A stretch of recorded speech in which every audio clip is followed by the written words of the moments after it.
Isang mapagpalang araw po sa ating lahat.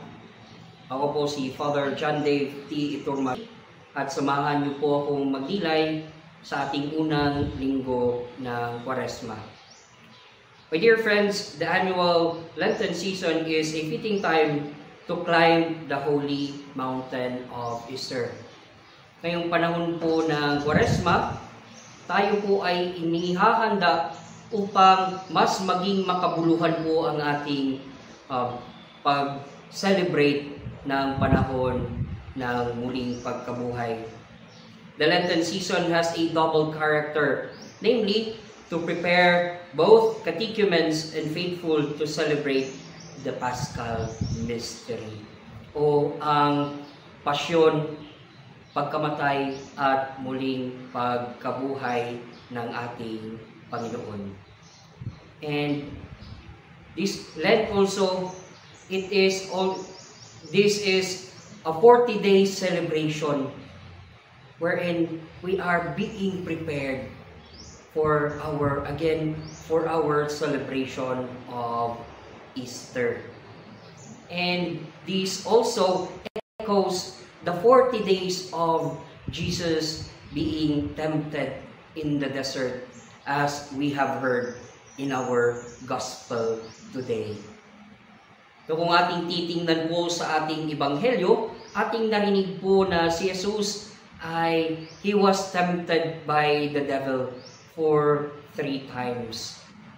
And so this celebration of our celebration of this Lenten season reminds us that, or asks us even, to kanino ba tayo babaling?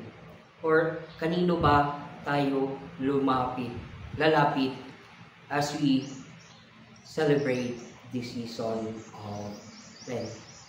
And it is no other than our Lord. That we as humans, we are prone to temptations. We as humans, we can experience such. But Jesus gives us an example for us to imitate, na bumaling tayo sa Panginoon. Bumaling tayo sa kung anuman ang sinasabi ng Panginoon.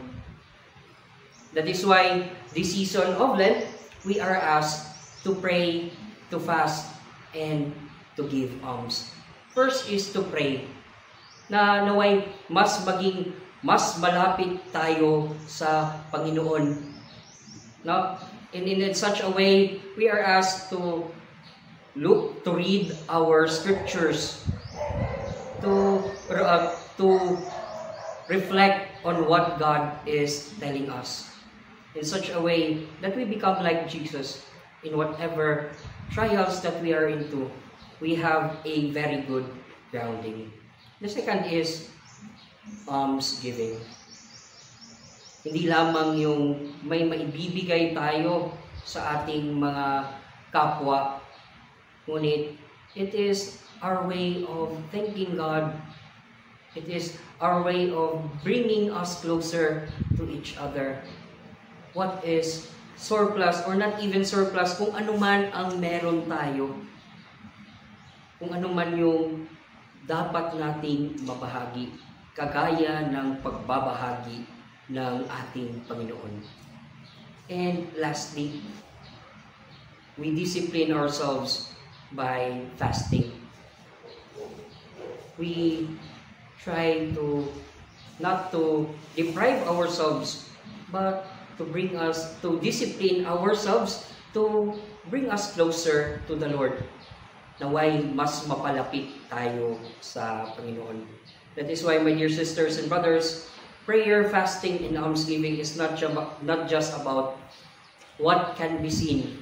Hindi lang yung nakikita ng iba sa atin, as what we have heard during our readings during Ash Wednesday, but more of having an internal change in us. Magkakaroon ng pagbabago sa ating sarili, or mas mapalapit tayo sa Panginoon. And recently, I have watched this movie. The name of the movie is entitled In Thy Name. The movie was starred by Macoy De Leon, and this is the story of Father Roel Gallardo, a Claretian missionary who was captivated by some terrorists because they did not give what they were demanded. And in the movie, doon po sa movie niyon, there was a striking that as I watched the movie, in point of view being both a priest and a missionary, meron pong striking line na tumatak po sa during the death of Father Gallardo. The church said, yung sundalong nagligtas sa kanila o nagrig ng katawan, patay na katawan ni Father Gallardo, is that believe in miracles. The soldier said, and he continued, because I saw a miracle that even in his death, ibinigay ni Gallardo ang kanyang ng pag-asa ng mga kasama. Hindi niya And dear friends, it is a good movie to start with as we celebrate the season of Lent, wherein our hope, especially when we are celebrating this year the Jubilee of Hope, we are pilgrims of hope. Kanino ba tayo babaling? Kundi sa Panginoon at sa Panginoon lamang. Jesus was tempted. And then, Jesus suffered. Jesus gave Himself for us out of His love to His people. And so, Jesus Himself brings us hope. Jesus Himself guides us. And walang ibang nakakapagbigay nito dahil si Jesus mismo He was tempted.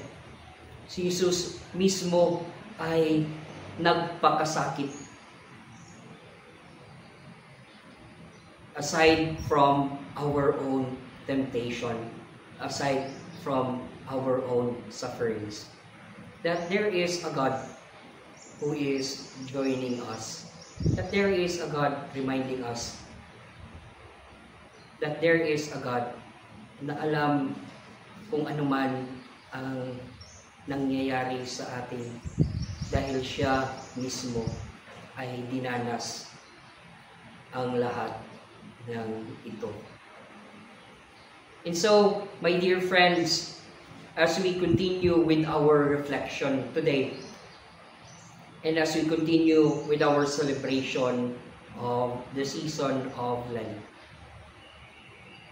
naway ating ibaling ang ating atensyon kay Jesus. Siya na nakapako sa krus. He that was tempted, but did not give in because of his faith in God. He that did not abandon us even in our sinfulness, that He even offered Himself. May this season of Lent reminds us not just only to give outwardly, but also to share ourselves, to bring us closer to the Lord, to be brought closer to our sisters and brothers. Naway itong araw na ito ay magbigay sa atin ng paalala na bumaling tayo sa Panginoon, na ating sa pagtingin natin sa Kanya sa krus. It is not just about His death, but more than His love for each and every one of us. Sa ngalan ng Ama at ng Anak at ng Espiritu Santo. Amen.